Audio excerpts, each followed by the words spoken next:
বন্ধুরা, এটি হলো একটি ডাটা।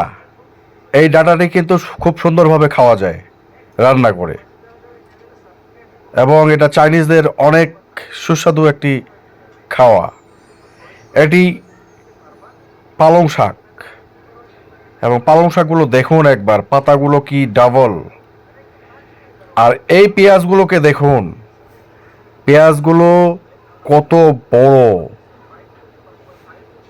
আসলে আমাদের দেশে এত বড় পেঁয়াজ হয় না। আর এবার দেখুন গাজর, কতগুলো গাজর, এবং মাটি দেখলেই বোঝা যায় যে কত উর্বর, তার কারণেই কিন্তু গাজরগুলো অনেক বড়। এবার আমরা দেখতেছি আলু, ও মাই গড, বাদাম। দেখেন কত পরিমাণে ফলন হয়েছে, মাটি উর্বরের কারণেই ফলনও বেশি, এবং বাদামগুলো দেখুন কত হুষ্টপুষ্ট।